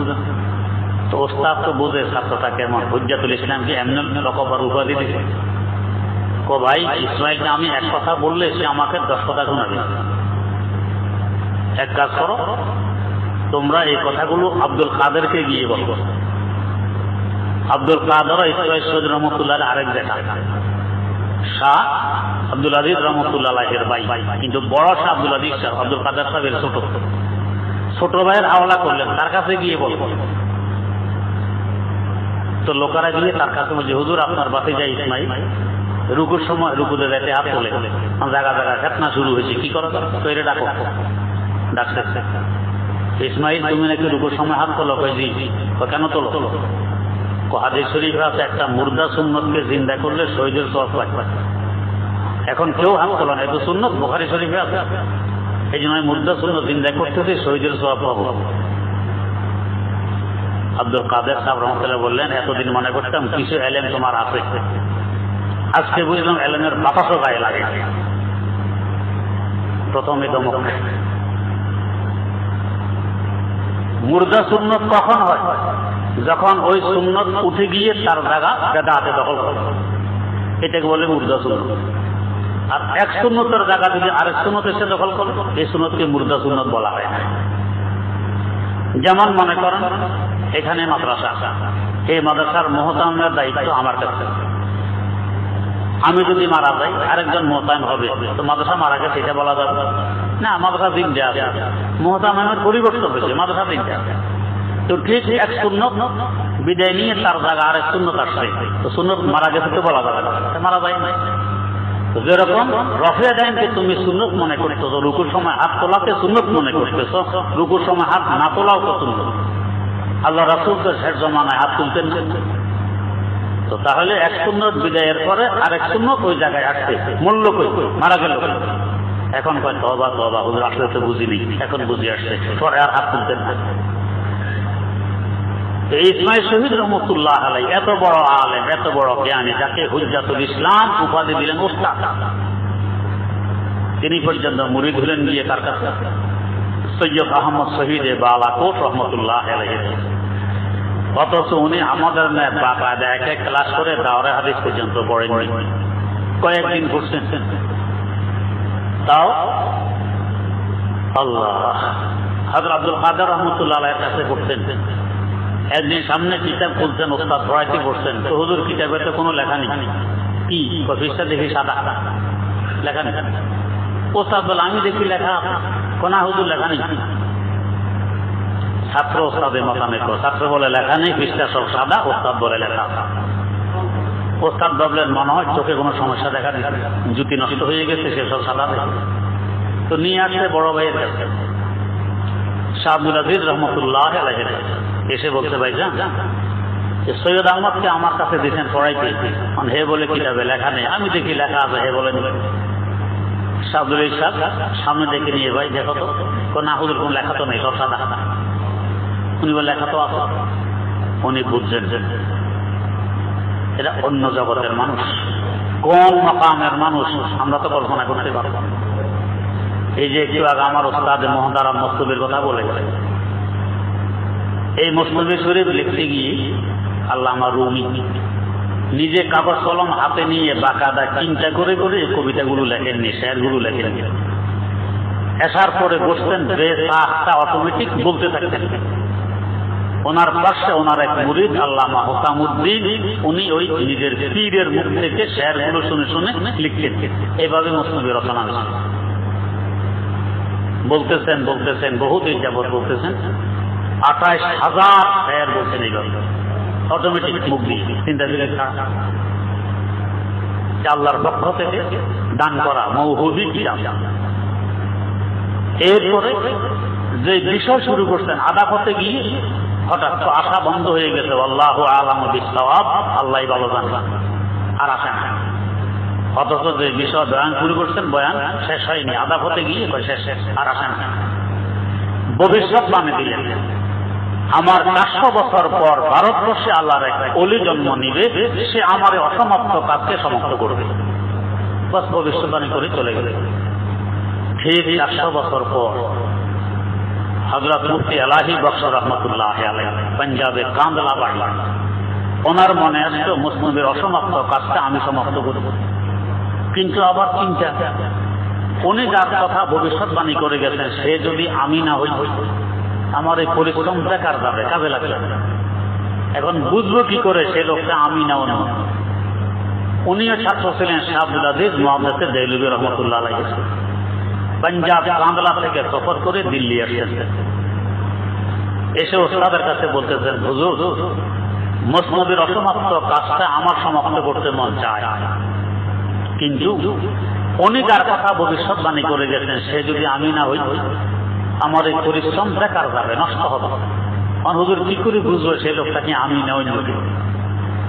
তো হযরত একটা ওজিফা দিলেন, দিয়ে বললেন যে ওজিফাগুলো পাঠ করো, আল্লামা রুমির রূহের সাথে তোমার সাক্ষাৎ হবে। তুমি সরাসরি ওনাকে জিজ্ঞেস করে নি, হুজুর আপনি কার কথা বলছেন?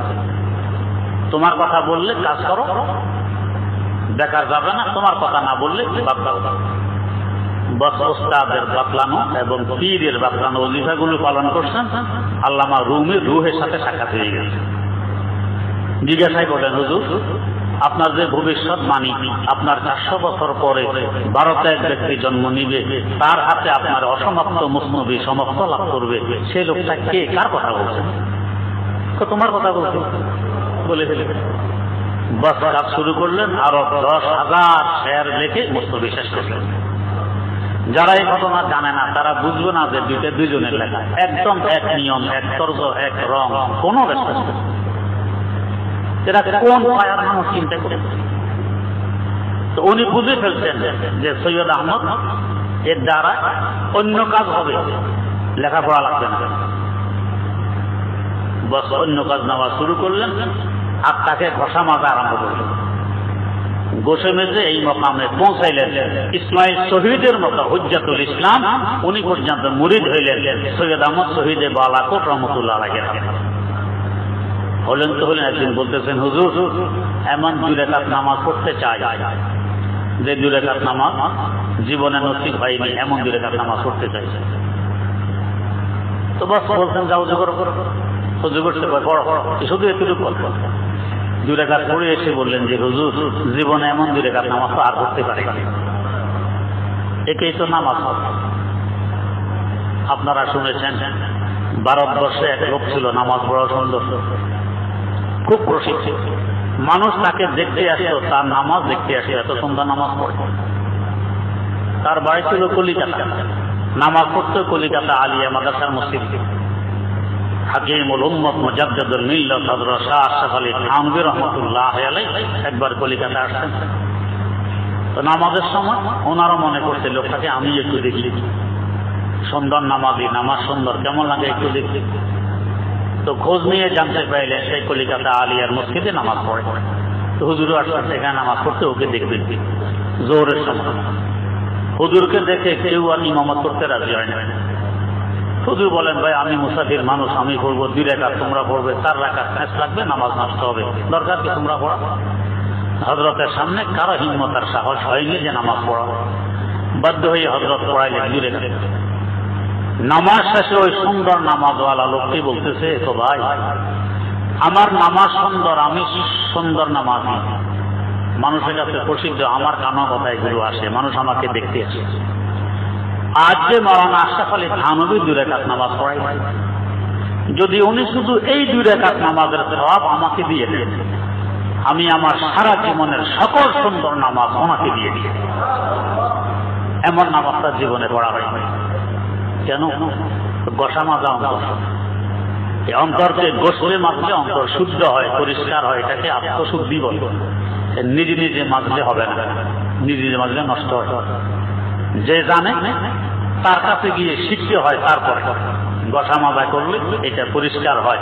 তখন গিয়ে তেলাওয়াতও বাস্তবে তেলাওয়াত হবে, তখন গিয়ে তালিমও বাস্তবে তালিম হবে, তখন গিয়ে আমলও বাস্তবে আমল হবে। এর আগ পর্যন্ত তেলাওয়াত, তালিম, আমল এগুলো আমার আল্লাহর মানসা অনুযায়ী হওয়া না হওয়া নিশ্চিত নয়। উম্মতের আত্মশুদ্ধির ব্যবস্থা এটা পয়গম্বরের দায়িত্ব। পয়গম্বর তো এখন নেই, এই দায়িত্ব কে পালন করবে? পয়গম্বর বলে গেছেন উম্মতকে নিরাশ করেননি কি? ইন্নাল উলামা ওয়ারাসাতুল আমবিয়া, নবীদের উত্তরসূরি, নবীদের প্রতিনিধি হলো উলামায়ে কেরাম। নবীর অবর্তমানে এই 4টি মৌলিক কাজের দায়িত্ব উলামার উপরে অর্পণ হইল। এই আলেমরাই দায়িত্বগুলো পালন করবেন। আলেমের কথা বলে গেছেন। তাই নবীর এই ভাষ্য অনুযায়ী বোঝা গেছে আলেমরা যা বলবে এটা হবে নবী মার্কা বলা, আলেমরা যা করবে এটা হবে নবী মার্কা করা, যাকে নবীওয়ালা কাজ বলা হয়। আলেমের মতামতের বাইরে আমি ভালো বুঝি, কোন কাজ করবেন নবীওয়ালা কাজ হবে না, কোন কথা বলবেন নবীওয়ালা কথা হবে না, আত্মশুদ্ধি করবেন নবীওয়ালা আত্মশুদ্ধি হবে না, এটা গুমরাহি হবে। যার কথা গত পরশু মহতারাম প্রফেসর আবুল কাসেম সাহেব বলে গেছেন, বর্তমান আমাদের তাবলীগের পরিস্থিতি আল্লাহ পাক করুন। সত্য কথা বলতে গেলে অনেকে মনে করে হুজুর তাবলীগের বিরুদ্ধে, আমি যখন ছোট মাদ্রাসায় মনে হয় গেছি মাদ্রাসা, কিন্তু আমাদের খানদান যেহেতু এই লাইনে হক না হক আলহামদুলিল্লাহ কিছু না কিছু বুঝবো। আমাদের এলাকা ছিল মারাত্মকতম এলাকা। আমাদের মাঠে ধান পেকে আসে, কোনো গামলা আমাদের ধান কাটতে আসে না। আমরা ওয়াহাবি, এরা সুন্নি। আমাদের ধান নষ্ট হয়ে যাচ্ছে, কাটবেন। বর্ষাকালে আমাদের এলাকায় অনেক পানি হয়, নিচু এলাকা। এমন ধান 5-6 হাত লম্বা হয়, যা পানির মধ্যে থাকে। আমার দাদা জান রহমতুল্লাহ আলাইহি ধান ক্ষেত দেখতে গেছেন চালের নৌকায় করে। আসার সময় গভীর খাল দিয়ে আসতেছেন, এক লোক সাঁতরাই দিয়ে নৌকা চুবাই দিয়েছেন, ওয়াহাবি নৌকা চুবাই দেয়। দাদা জান বাতায় কোন রকম সাঁতরিয়ে পড়ে, নৌকা খালের তলায় পড়ে গেছে। আমার জেঠাজি আব্বা জানের বড় ভাই ঈদগাহ মাঠে ওয়াজ করতে দাঁড়াচ্ছেন, মিম্বর থেকে ছেলে নামায় দিয়েছে, ওয়াহাবের ওয়াজ শুনবো না। এই পরিমাণ নির্যাতিত আমরা ছিলাম। আমাদের গ্রামে আমার দেখানো 3টা মসজিদ ছিল, এখন মসজিদে অনেক কষ্ট। তাবলিগি জামাত আসছে এক মসজিদে, এই বাড়িওয়ালারা লাঠি নিয়ে এসে 17 জনের জামাত ছিল, ময়মনসিংহ থেকে গেছে, এদেরকে বের করে দিল বর্ষাকাল। এরা কোথায় যাবে? বর্ষাকাল, বৃষ্টি। আমাদের বাড়ির সামনে একটা স্কুল আছে, স্কুলের সামনে দিয়ে এরা উত্তর পাড়া যাবে, ওই মসজিদে যাবে, মসজিদকে বের করে দিচ্ছে। আমি স্কুলের সামনে দাঁড়ালাম, এদের এই কষ্ট দেখে আমি মনে মনে করে করি, এখন তো কিছু করতে পারবো, আমি ছোট, এলাকা না হাওয়া সব আমাদের বিরুদ্ধে। আল্লাহ যদি আমাকে তৌফিক দেয়, এই মসজিদে আমি তাবলীগ নিয়ে ঢুকবো ইনশাআল্লাহ। এই ছোট্টবেলা ক্ষতিকে করতে হয়তো প্রাইমারি বই পড়ি অথবা মাদ্রাসায় মাত্র প্রথম গেছি। এর আগে আমাদের উত্তর পাড়া মসজিদ, ওই বাড়িওয়ালার লাঠি নিয়ে এখানে আসে থাকতে দিবেন। এই বাড়িওয়ালা আলেম ছিল না, কিন্তু এরা ভদ্র। এরা এসে সামনে দাঁড়ায়, আপনাদের মসজিদ থেকে বের করছেন আপনাদের ব্যাপার। এরা হক না গোমরা না বাতিল এটা পরের বিষয়। এরা ময়মনসিংহ থেকে আসছে, এরা এখন এখানের মেহমান। মেহমানের সাথে বেয়াদবি আমরা করতে দিব না। হক না হক করে দেবা, এরা এখানে থাকবে 3 দিন। এরা 3 দিন এখানে থেকে গেছে। আমার ওই সময় প্রতিজ্ঞা ছিল, আমি ওই মসজিদে ঢুকবো যেখান থেকে লাঠি নিয়ে তাবলীগ বের করছে। আমি করাচি থেকে আসার পর আলহামদুলিল্লাহ তাবলীগের জামাত আসছে এক মসজিদে। আমি ওনাদেরকে নিয়ে ওইখানে 3 দিন ছিলাম, এই মসজিদে আসে। আমি সাথে থাকার কারণে না এখন বলতে পারতেছে না, সইতে পারতেছে। ইমাম সাহেব নামাজে পড়ায় না, আমাকে দেখে নামাজ আমি পড়াই। 17 জনের জমাত এখান থেকে উসুল করছি। এরা 17 জনের জমাতকে মসজিদ থেকে বের করছিল। আমার ছোটবেলায় আমি করাচি থেকে এসে 17 জনের জমাত এই মসজিদ থেকে উসুল করছি। আমার প্রতিজ্ঞা আল্লাহ পূর্ণ করছে। ঠিক আমি আমার নানার এলাকা মারাত্মকতম গোমরাহ, সব মাজারপন্থী, এই সেই। শুধু নানার একবারে, আমার নানা তাবলীগ করতেন, আর বাকি সব চতুর্দিকে মাজার, ঢোল জবর হুরুত এই নিয়ে থাকতেন। ওই নানার মধ্যে তাবলীগ গেছে, এক মৌলভী সাহেব গেছে বের করে দিবে। আমি তখন হেদায়েতুন নাহ পড়ি মাদ্রাসা হিসাবে 5ম শ্রেণীর ছাত্র। আমি কোরআন শরীফ নিয়ে গেছি, ভাই আপনার সাথে আমার বহস আছে, কোরআন শরীফ নিয়ে, অন্য কিতাব লাগবে না। আমি হেদায়েতুন নাহ পড়ি। এরা কাফের, এরা গোমরা, এই কোরআন দিয়ে প্রমাণ দিবেন। আর এরা যে হক, আমিও কোরআন দিয়ে প্রমাণ দিব। মৌলভী আলী মাদ্রাসায় পড়ছে, হাজার না কি পড়ে, আমি তো 5ম শ্রেণীর ছাত্র। আমি এক এক আয়াত বের করে করে এদের সপক্ষে দলিল দিয়ে এবার জবাব দেন, এরা কাফের। আলহামদুলিল্লাহ একটা জবাব মৌলভী দিতে পারে নাই। 3 দিন জমাত এখানে ছিল, আমিও সাথে ছিলাম। এরপরে আমাকে বলে তাবলীগের বিরুদ্ধে। বর্তমানে পরিস্থিতিতে আমি চোখের পানি কাটতে দোয়া করছি, এমনকি হারম শরীফে গিয়ে বাইতুল্লাহ ধরে দোয়া করে এসেছি, তাতে নিরসন হয়। এত বড় জমাত ইসলামের আর একটি নেই। এত কাজ অন্য জমাতের দ্বারা এইভাবে হয়নি, যত কাজ এই জমাতের দ্বারা হয়েছে। আল্লাহর এক বান্দার কলবের আগুন সারা দুনিয়াকে গরম করছে। হযরত মাওলানা ইলিয়াস রাহমাতুল্লাহ আলাইহি, এটা এভাবে নষ্ট হবে এটা বরদাস্ত পাই। প্রফেসর সাহেব বলছেন ওই দিন, আমি ওনাকে বারবার ডাকছি। এই কথাগুলো আমার কাছে ইন্ডিয়া থেকেও আসে, এদেশ থেকেও আসে, ফোন আসে, ফটোকপি পাঠায়। এই অবস্থা নিরসনের জন্য ওলামায়ে কেরাম আলহামদুলিল্লাহ এগিয়ে আসছে। এখন ওলামারা তাবলিগ বিরোধী। ওলামা যদি তাবলিগের সহযোগিতা না করতেন, তাবলিগ কদম ফেলতে পারত না। দেশে দেশের যে অবস্থা ছিল, ওলামায় জানানোর উচিলা তাবলিগ চলতেছে, হক জামাত চলবে না কেন? ওলামা সহযোগিতা করবে না কেন? করছে। কিন্তু এখন সে ওলামারা তাবলিগ বিরোধী, ওলামারা বোঝে না, এই কি বোঝে, এই কি বুঝবে। এই যে হুজুরউদ্দিন বললেন অমুককে জুতা কাটা করতে হবে, আল্লাহ মাফ করুক, এই লোকটার হাসর কি হবে? এই লোকটার হাসর কি হবে? ওলামায়ে কেরাম যেই হোক, তার সাথে বেয়াদবি করলে দেখা যায় সব দুনিয়াতেও চলে আসে, আল্লাহ মানা করে। তো এই যে বর্তমানে এই অবস্থা, আলেমদেরকে মানব না, আলেমরা তাবলিগ করে না, আমরা করি। এই জন্য আমরা যেভাবে তাবলিগকে হক মনে করি এইভাবে আমরা চালাবো। আলেম কি বলে, এর বলা হে বলুক, এটা আমরা শুনবো না। আর যে তাবলিগে গেছে এর কথা শুনবো, এর ফতোয়া নিব। যে মৌলবী তাবলিগে যায় না এর কথা শুনবো না, এর কথা মানবো না। এটা তো নবীর কথা নয়। নবী তো বলে গেছেন ইন্নাল উলামা ওয়ারাসাতুল আমবিয়া, ইন্না তাকিবি, নিঃসন্দেহে নিঃসন্দেহে ওলামায়ে কেরাম হলো নবীদের উত্তরসূরি। নবীর অবর্তমানে নবীর দায়িত্বগুলো এরা পালন করবে। নবীর জমানা যদি কেউ বলে নবীর কথা মানবো না, আমি ভালো বুঝি, এই লোকটা মুমিন হবে না কাফের হবে? কাফের হবে। তো নবী যাকে দায়িত্ব দিয়ে গেছেন ওলামায়ে কেরাম, এর ব্যাপারে যদি বলে মৌলবীর কথা শুনবো না, আমি আমারটা যেভাবে বুঝি এভাবে চালাবো, এই লোকটার হাসর কি হবে বলে? কি অবস্থা? ওলামায়ে কেরাম তাদের জীবন শেষ করছে কোরআনের ভিতরে, হাদিসের ভিতরে, এই মাদ্রাসা চার দেওয়ারের ভিতরে, চৌহদ্দির ভিতরে।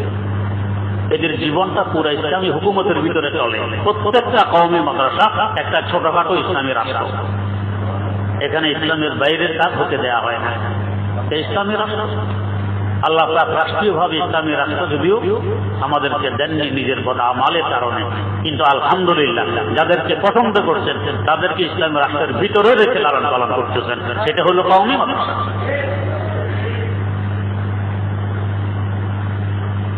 ওলামায়ে কেরামের রাহনুমাই না থাকলে কখনো হকের উপরে, সঠিক পথের উপরে কেউ চলতে পারবে না।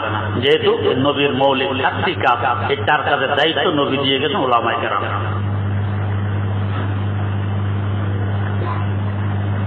এরপরে নবীর পরে আত্মশুদ্ধির ব্যবস্থা করে আমরা কি পর্যায়ে পৌঁছতে পারি, আল্লাহ পাক তৌফিক দিলে ইনশাআল্লাহ সামনে বয়ান হবে।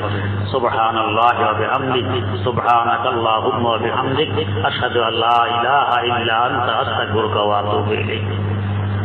একটা কথা, আমার শেখ মুর্শিদ শাইখুল ইসলাম আল্লামা তাকি উসমানী দামাত বারাকাতুহু, ওনাকে বর্তমান বিশ্বের শাইখুল ইসলাম বললে চিনি। ইসলামের মুরব্বী, শাইখ মানে মুরব্বী, গোটা ইসলামী জগতের মুরব্বী। এই লকব আসলো কিভাবে? মুসলিম শরীফের ব্যাখ্যা গ্রন্থ ফাতহুল মুলহিম যিনি লিখেছেন আল্লামা শাফি আহমদ ওসমানী রহমতুল্লাহ আলাইহি, তার উপাধি ছিল শাইখুল ইসলাম। কিন্তু তিনি এই ব্যাখ্যাটি শেষ করতে পারেননি, এর আগে ইন্তেকাল হয়ে গেছে। আদা আদি করছেন, আদা আদি হয়ে গেছে। এর মধ্যে একবার পাকিস্তানে একটা বিশাল সমাবেশ ছিল। সেই সমাবেশে বহু ওলামায়ে কেরাম বক্তব্য রাখতেন। এক আহলে হাদিস আলেম বক্তব্য রাখতে এলান করার সময় যে এলান করছে সে ওনাকে শাইখুল ইসলাম বলে এলান করছে। শাহ আতাউল্লাহ বুখারী রহমতুল্লাহ আলাইহি সেজেছিলেন। উনি লাফিয়ে মাইক নিয়ে আসে সামনে থেকে, মিয়া এত বড় সাহস তোমার, শাইখুল ইসলাম বলো? সাব্বির আহমদ ওসমানী ছিলেন শাইখুল ইসলাম। ওনার অসমাপ্ত কাজ মুসলিম শরীফের এই ব্যাখ্যা যিনি লেখে সমাপ্ত করবেন তিনি হবেন শাইখুল ইসলাম। এর আগে কোন শাইখুল ইসলাম এখানে হবে না, এই বলে আল্লাহ রাব্বুল আলামিন আল্লামা তাকি উসমানী দামাত বারাকাতুহুর হাতে এই কাজটা সমাপ্ত করেছে। এই হিসাবে উনি শাইখুল ইসলাম। 2 নম্বর, পুরা দুনিয়ার বড় আলেমদের সমন্বয়ে একটা সংস্থা আছে যাকে মাজমাউল ফিকহুল ইসলামী বলা হয়, ইসলামিক ফিকহ একাডেমি। এটার মূল অফিস হল জিদ্দা। প্রতি বছর 1 সপ্তাহব্যাপী মজলিস হয়, এক এক বছর এক এক দেশে হয়। এই বছর কি কি নতুন সমস্যা দেখা দিয়েছে যার সমাধান আমাদের কুরআন কিতাবে নেই, ইজতিহাদ আর গবেষণার মাধ্যমে পেশ করতে হবে, এমন মাত্রা নিয়ে আলোচনা হয়। উনি এই মজলিসের ভাইস প্রেসিডেন্ট আল্লামা তাকি ওসমানী দামাত বরকাত, এখন আবার স্থায়ী সদস্য। তো ওই একাডেমির যিনি আল আমিনুল আম মহাসচিব ছিলেন শায়েখ হাবিব আল খোজা মালিকি মাযহাবের, উনি একবার আসেন করেছেন। উনি বিভিন্ন জায়গায় যে বক্তব্য রাখতেন, বক্তব্যেতে হযরত তাকি ওসমানী সাহেবের কথা আসলে বলতেন কিভাবে, কালা শাইখুনা শাইখুল ইসলাম আল আল্লামা মুহাম্মদ তাকি আল ওসমানী, এভাবে বলতেন। ওনার কথায় আসলে শাইখুল ইসলাম।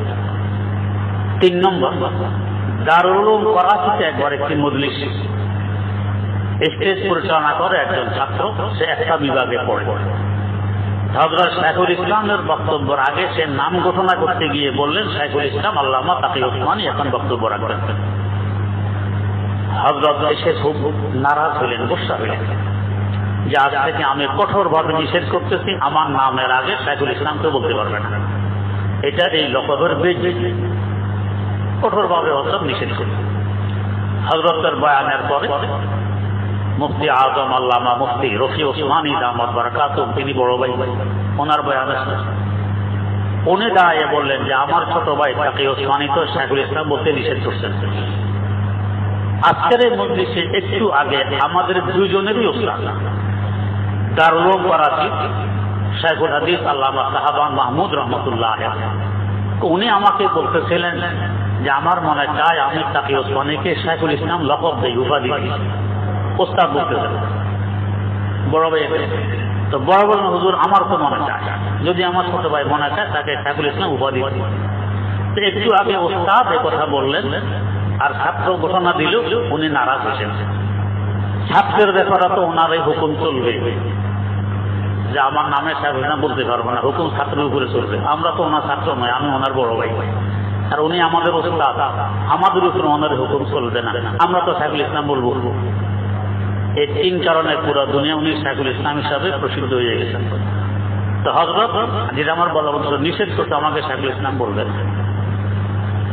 এখানে অনেক আগেও দেখছি, বিশেষ করে আমার উস্তাদ মুহতারাম হযরত মাওলানা ফজলুর রহমান কারি ফজলুর রহমান দামাত বরকাতুহু, আমার ছোটবেলার উস্তাদ, বড় শফিক উস্তাদ, আমার জন্য চোখে কত পানি যে হুজুরে ফেলতেন, আল্লাহ ভালো জানে, কত দোয়া যে হুজুরে করছেন, আল্লাহ ভালো জানে।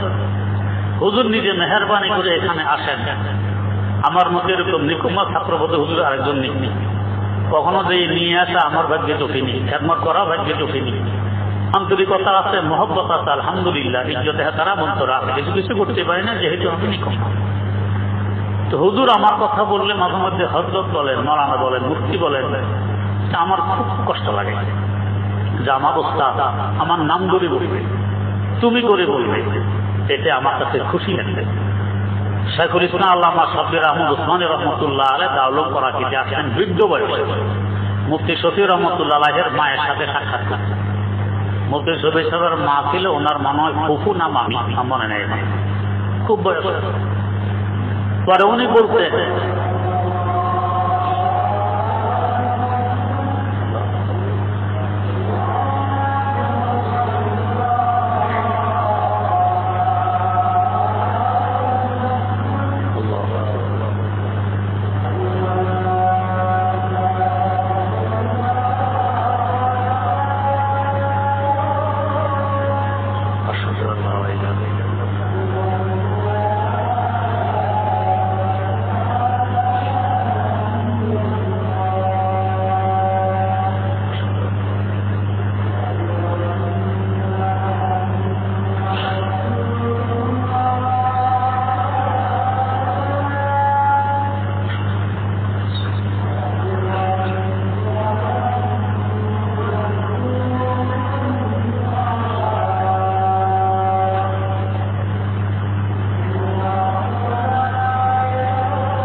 হযরত শাইখুল ইসলাম দারুমে আসতেন বৃদ্ধ বয়সে, বলতেন কেন আসেন? এখন দুনিয়াতে আমার থেকে বেশি বয়সী, আমাকে তুমি বলে বলার মতো আর কেউ নেই, এই একমাত্র আমার এই মামি কিংবা ফুফু উনি আছেন, ওনার কাছে আসলে উনি তুমি করে আমাকে সম্বোধন করেন, আর যাওয়ার সময় বেটে জিতে রাখো, বেটা আল্লাহ তোমাকে দীর্ঘ হায়াত দান করুক। এই তুমি শব্দ শোনার জন্য আমি এখানে আসি, এটা আমার কাছে বড় প্রিয়। এখন তুমি বললে ভালো, কেউ নেই, উনি একজন আছেন। আমাদের ওস্তাদরা যারা ছিলেন দেশে যেখানে পড়ছি ওইখানের এখন একজন আছেন হযরত মাওলানা সফিউল্লাহ সাহেব দামাত বরকাতুহু। এরপরে যেখানে পড়ছি শাহরাস্তি থানায় সেখানের একজন আছেন হযরত মাওলানা শামসুল হক দামাত বরকাতুহু। এরপরে লালবাগ পড়ছি, এখানে এখন আর কেউ নেই। করাচিতে পড়ছি, সেখানের 4 জন আছেন। আর মদিনায় মুনাওয়ারায় আমার তাজবীদের সনদ জান থেকে আল্লামা শাইখ সফওয়ান উনি জিন্দা আছেন। গত বছর কয়েকবার সাক্ষাৎ হয়েছে ওদের সফরে, আসার আগের দিনও সাক্ষাতে গেছি। আমার আন্দাজ করে কপালে চুমু দিচ্ছেন, গালেও চুমু দিচ্ছেন, অরিজিনাল মানে বড় বুজুর্গ। স্বপ্ন দেখছেন রাসূল আকরাম সাল্লাল্লাহু আলাইহি ওয়াসাল্লাম, যেহেতু হাদিসের বড় আলেম, তাজবীদের বড় আলেম, জিজ্ঞেস করছেন হুজুর বর্তমান বিশ্বে হাদিসের ইমাম কে? আমিরুল মুমিনিন ফিল হাদিস কে? বললেন মাওলানা ইউনুস। মাওলানা ইউনুস কোথা থাকে? ভারতের সাহারানপুর মাদ্রাসা থেকে উঠে। এই শাইখ সফওয়ান মদিনা থেকে সফর করে সাহারানপুর আসতেন। আল্লামা ইউনুস সাহেবের খেদমতে 1 মাস ছিলেন, বুখারী শরীফ তার কাছে পড়ছেন। আবার এরপরে দেওবন্দিয়ে ছিলেন, সাইয়েদ আহমদ পালনপুরি দামাত বরকাতুহুর কাছে পুরা বুখারী আবার পড়ছেন। উনি আমাকে দাওয়াত দিয়েছিলেন ওস্তাদে মুহতারাম শাইখুল হাদিস আল্লামা আইজুল হক রহমতুল্লাহ আলাইহিকে সাথে নিয়ে ওনার ওইখানে বেড়াইতে যাইতাম। 1 মাস থাকতাম, আসা যাওয়ার খরচ উনি দিবেন, মেহমানদারি 1 মাস যাবত উনি করবেন। ভাগ্যে কুলাই নেই, শাইখুল হাদিস সাহেব ইন্তেকাল করে গেছেন, পারি না। সেই মদিনা শরীফে একজন আছেন। আর ছোটবেলার আমার এই ওস্তাদ আছেন, তুমি বললাম বলে এখন খুব কম নেই। আর যারা ওস্তাদরা যার কথা বললাম একজনও তুমি পায় না। ছোটবেলার আল্লামা সফিউল্লাহ সাহেব দামাত বরকাতুহু ওনার এলাকায় মাহফিলে দাওয়াত দেয়, ওস্তাদের দাওয়াত ফেলতে পারি না, যাই ওস্তাদ মাহফিলে এলান করেন, আপনারা সব মুফতি সাহেবের কাছে মুড়ি দিয়ে যান। নিজের বাচ্চাদেরকে সামনে এনে বলে এরা আপনার ভাই দেওয়ার জন্য আনছি, অথচ আমার ওস্তাদ। ওই খেড়িহর মাদ্রাসা গেলে আল্লামা শামসুল হক সাহেব দামাত বরকাতুহু আপনি করে তুমি কয়। আমার এই উস্তাদ আলহামদুলিল্লাহ সরাসরি কথা বলতে আমাকে তুমি বলেন, এতে খুশিতে আমার অন্তর পাক হয়। তুমি এখন আর কেউ কোয়ার নাই। উস্তাদ বলে মজলিসে আসলে হুজুরে এই হযরত বলেন, এগুলি বলেন। হযরতের কাছে হযরত আসেন পাশে, আমার হাত জোড় একটা দরখাস্ত থাকবে যাতে আমাকে হযরত না বলেন, এখনো যাতে তুমি বা নাম বলে যাতে সম্বোধন হয়, তাতে আমি অনেক খুশি, আমার দিল বেশি খুশি হয়। দিল খুশি করার লক্ষ্যে হযরতের কাছে দরখাস্ত। আল্লাহ রাব্বুল আলামিন আমাদের সকলকে কবুল করুন। আলহামদুলিল্লাহি রাব্বিল আলামিন والصلاة والسلام على أشرف الأنبياء والمرسلين سيدنا ومولانا محمد وعلى آله وأصحابه أجمعين. ربنا آتنا في الدنيا حسنة وفي الآخرة حسنة وقنا عذاب النار. رب ارحمهما كما ربياني صغيرا. رب ارحمهما كما ربياني صغيرا. اللهم اكفني بحلالك عن حرامك واغنني بفضلك عمن سواك. আয় আল্লাহ কতগুলো গুনাহগার মানুষ, রমজান মাস বিদায়ের লোক। আয় আল্লাহ আমরা গুনাহগার মানুষ, আপনার কাছে আমরা মাফিয়ার ক্ষমা ভিক্ষা চাই। মেহেরবানি করে আমাদেরকে মাফ করে দেন। আয় আল্লাহ আমাদেরকে মাফ করে দেন। আয় আল্লাহ এই ইতিকাফে যারা আছে কত দূর দূরান্ত থেকে কত কষ্ট স্বীকার করে, কত জ্যাম ঠেলে তারা এখানে এসেছেন আপনাকে পাওয়ার লক্ষ্যে। আয় আল্লাহ তারা যদি নিরাশ ফিরে যান, আল্লাহ মেহরবানি করে আপনি কাউকে নিরাশ ফিরেই নিয়েন না, সকলের ভিক্ষার ঝুলিকে রহমত দিয়ে ভরপুর করে দেন। আয় আল্লাহ ইতিকাফের পূর্ণ ফজিলত সকলকে নসিব ফরমান। আয় আল্লাহ কত কষ্ট করে এরা এখানে এসেছেন, মেহরবানি করে মাহরুম আর বঞ্চিত করেন না, রহমত দিয়ে সকলের ভিক্ষার ঝুলিকে ভরপুর করে দেন। নবজাত শিশু নিষ্পাপ বানাইয়ে নেন। আল্লাহ যেভাবে চললে বললে এবং করলে আপনি খুশি হন, আমাদের সকলকে সেভাবে চলার, বলার এবং করার তৌফিক দান ফরমান। সুন্নত তরিকা অনুযায়ী জীবন পরিচালনা করার তৌফিক দান ফরমান। সিরাতে মুস্তাকিমের উপরে অটল রাখুন। আয় আল্লাহ, মেহেরবানি করে শত্রুর শত্রুতামি থেকে, দুশ্মনের দুশ্মনী থেকে, হাসাদের হাসাদ থেকে, হিংসুটের হিংসা থেকে, অনিষ্টকারী অনিষ্ট থেকে আমাদের হেফাজত ফরমান। দুশ্মনকে দোস্ত বানিয়ে দেন, শত্রুকে মিত্র বানিয়ে দেন। আয় আল্লাহ, সকলকে আল্লাহমুখী বানিয়ে দেন। আয় আল্লাহ, উম্মতে মুসলিমা জিন্দা মুর্দা সকলকে ক্ষমা করে দেন, হেদায়েতকে আম করে দেন, হেদায়েতের বাতাস চালু করে দেন। আয় আল্লাহ, মেহেরবানি করে আমাদেরকে কবুল করে নেন, আমাদেরকে কবুল করে নেন। উভয় জাহানের সুরকে রূহ ফরমান, উভয় জাহানের সুখময় জিন্দেগি নসিব ফরমান। আয় আল্লাহ, মেহেরবানি করে বিনা হিসেবে জান্নাতুল ফেরদাউস নসিব ফরমান। আয় আল্লাহ, আমাদের আত্মশুদ্ধির ব্যবস্থা করে দেন। আয় আল্লাহ, আমরা সকলে রোগী, সবচেয়ে বড় রোগী হল, আমার থেকে বড় রোগী আর কেউ নেই। সাহেব অনেক দূরে যোগাযোগ করা সম্ভব হয়। আয় আল্লাহ, মেহেরবানি করে আপনি চিকিৎসা করে দেন, কুদরতিভাবে চিকিৎসা করে দেন, কুদরতিভাবে চিকিৎসা করে দেন। আয় আল্লাহ, মেহেরবানি করে আপনি আমাদের হয়ে যান, আমাদেরকে আপনার বানাই নিন। আপনি আমাদের হয়ে যান, আমাদেরকে আপনার বানাই নিন।